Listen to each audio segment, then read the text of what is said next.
بسم اللہ الرحمن الرحیم۔ اگر عورت یعنی بیوی کو ایک ہی رات میں حاملہ کرنا چاہتے ہو تو اس کے ساتھ 5 طریقے سے ہم بستری کرو۔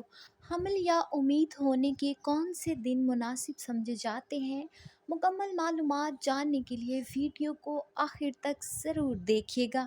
محترم ناظرین، پریگنسی حمل یا امید ہونے کے کون سے دن مناسب سمجھے جاتے ہیں جن کے دوران میاں بیوی کو مباشرت کرنی چاہیے؟ ایک مرد کی منی اور خاتون کے انڈا کے ملاپ سے اللہ تعالیٰ سے ہم نئی زندگی کی امید لگاتے ہیں۔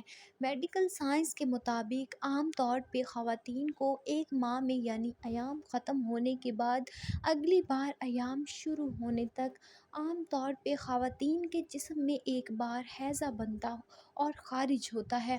مرد کا مادہ مہیا یعنی سپرم خاتون کے اندر 3 سے 5 دن تک زندہ رہتا ہے، جبکہ خاتون کے انڈا کی عمر عام طور پہ 4 گھنٹے سے 12 گھنٹے ہوتی ہے۔ جدید تحقیق کے مطابق اگر خاتون کا انڈا اور مرد کی منی 4 سے 6 گھنٹے تک ساتھ رہیں تو حمل یعنی امید کے لگنے کے لیے یہ نہایت ہی مناسب اور تقریباً یقینی مانا جاتا ہے۔ لیکن اگر مادہ منیہ یعنی مرد کے سپرم کے جو سوما اور خاتون کا حیضہ اس سے کم وقت بھی ساتھ رہیں تو بھی امید یعنی پریگنسی ہونے کے امکانات روشن ہوتے ہیں۔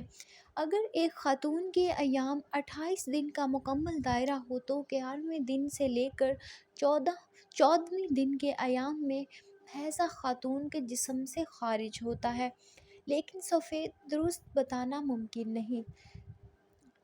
اس لیے ڈاکٹرز عام طور پہ میاں بیوی کے لیے خاتون کے ایام ختم ہونے کے بعد 7ویں دن سے لے کر 20ویں دن تک اس عرصے میں مباشرت کرنے کو امید لگنے یعنی پریگنسی ہونے کو مفید سمجھتے ہوئے ان دونوں کو مباشرت تجویز کرتے ہیں۔ خواتین کے حیضہ کے اخراج کے دن جاننے کی علامتیں۔ ایام گزر جانے کے بعد ویجائنا خشک ہو جاتی ہے اور اس میں سیروکیل فلوئڈ بالکل نہیں ہوتا۔ پھر کچھ دنوں بعد ویجائنا میں ایک طرح کا بڑی سیفالوٹی یعنی گم کی طرح کا چپکنے والا مواد یا سیال مادہ سا ظاہر ہوتا ہے۔ پھر یہ سیال مادہ بہت زیادہ نمدار اور کریم کی طرح سفید سا ہو جاتا ہے۔ ان دنوں میں مباشرت پریگنسی کے لیے مفید ہوتی ہے۔ پھر اس کے بعد ویجائنا میں یہ سیروکیل فلوئڈ مرغی کے کچے انڈے کی طرح صاف اور پھسلنے والی سی ہو جاتی ہے۔ یہ دن پریگنسی کے لیے انتہائی مفید اور پر امید ہوتے ہیں۔ انتہائی مفید حیضہ کی مدت پوری ہو جانے کے بعد ویجائنا ایک بار پھر سے خشک ہو جاتی ہے، یعنی اس میں سیروکیل فلوئڈ یا سیاہ مادہ نہیں رہتا۔ یہ فلوئڈ چیک کرنے کے لیے خواتین اپنے انگوٹھے اور شہادت والی انگلی کو ویجائنا کے نچلے حصے میں اندر کر کے باہر نکال کر فلوئڈ چیک کر سکتی ہیں۔ محترم ناظرین، اس کے ساتھ اگر عورت کو ایک ہی رات میں حاملہ کرنا چاہتے ہو تو اس کے ساتھ 5 طریقوں سے ہم بستری کرو۔ ہم بستری کرنا ہر عورت کی جسمانی اور روحانی ضرورت ہوتی ہے، لیکن ہم بستری سے جسمانی اور روحانی سکون حاصل کرنے کے لیے سب سے ضروری شرط یہ ہوتی ہے کہ دوسرا پارٹنر آپ کا من پسند ہو۔ جب پارٹنر آپ کا من پسند ہوگا تبھی ہم بستری کی اصل لذت اور سکون ملتا ہے۔ عورتیں عام طور پر لمبے قد والے اور بڑے نفس والے مردوں کو پسند کرتی ہیں، لیکن ایسے مرد عورت کی خواہشات پوری کرنے میں اور بیوی کو حاملہ کرنے میں کامیاب ہوتے ہیں۔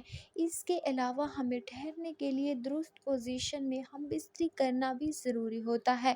آج کی اس ویڈیو میں ہم 5 ایسی پوزیشن شیئر کریں گے جس سے عورت ایک ہی رات میں حاملہ ہو جاتی ہے۔ نمبر 1، بیوی کو گھٹنوں کے بل الٹا لٹا کر ہم بستری کرنا۔ ہم بستری کی اس پوزیشن میں جہاں بیوی گھٹنوں کے بل مرد کے سامنے الٹا لیٹ جاتی ہے اور مرد عورت کے پیچھے کھڑے ہو کر یا بیٹھ کر عورت کی شرمگاہ میں پیچھے کے راستے اپنا نفس ڈالتا ہے اور ہم بستری کرتا ہے۔ اس طریقے سے ہم بستری کرنے سے عورت کی شرمگاہ میں مرد کا نفس پورا کا پورا اندر جاتا ہے، جس سے مرد اور عورت دونوں کو بہت زیادہ مزہ بھی آتا ہے، اور مرد فارغ ہو کر اپنی منی سیدھا عورت کی بچے دانی تک پہنچا دیتا ہے، اور عورت ایک ہی رات میں آسانی سے حاملہ ہو جاتی ہے۔ نمبر 2، عورت کو نیچے لٹا کر ہم بستری کرنا۔ ہم بستری کے اس طریقے میں جہاں بیوی نیچے پیٹھ کے بل لیٹ جاتی ہے اور مرد اس کے سامنے سے اوپر آ کر بھی سینہ ہو کر عورت کی یا ٹانگیں اوپر اٹھا کر اپنے کندھوں پر رکھ کر عورت کی شرمگاہ میں اپنا نفس ڈال کر داخل کر کے ہم بستری کرتا ہے، جس سے مرد کی منی سیدھا جا کر بچہ دانی میں گرتی ہے اور عورت آسانی سے حاملہ ہو جاتی ہے۔ ہم بستری کی یہ پوزیشن سب سے آسان اور سب سے مؤثر ہے۔ اس پوزیشن میں مرد اور عورت کو کوئی نقصان نہیں ہوتا۔ نمبر 3، بیوی کو گود میں بٹھا کر ہم بستری کرنا۔ ہم بستری کی اس پوزیشن میں جہاں مرد نیچے بیٹھ کر یا سیدھا لیٹ کر عورت کو اپنے اوپر اپنی گود میں بٹھاتا ہے اور عورت کی شرمگاہ میں اپنا نفس داخل کرتا ہے، اور عورت نفس کے اوپر نیچے حرکت کرتی ہے، مرد اور عورت دونوں کے لیے سکون اور لذت کا باعث بنتا ہے۔ اس پوزیشن کی ایک خوبی یہ بھی ہوتی ہے کہ اس پوزیشن میں عورت بہت جلد فارغ ہو جاتی ہے، جو کہ عورت کے حمل کے لیے انتہائی ضروری ہوتا ہے۔ نمبر 4، سیدھے لیٹے رہنا۔ ایک ایسا کرنے سے نفسہ کو وہاں پہنچنے میں مدد مل سکتی ہے جہاں وہ جا رہے ہیں۔ 10-15 منٹ یہ کرنا چاہیے، پھر اپنے مثانے کو خالی کریں تاکہ آپ کے پیشاب کی نالی کے قریب موجود کسی بھی جراثیم کو دور کرنے میں مدد ملے جو پیشاب کی نالی کے انفیکشن کا باعث بن سکتے ہیں۔ نمبر 5، اپنی شیرونی کو سہارا دیں۔ جنسی تعلقات کے بعد اپنے کولوں کے نیچے تکیہ رکھیں تاکہ کشش ثقل منی کو آپ کے رحم کی طرف لے جا سکے۔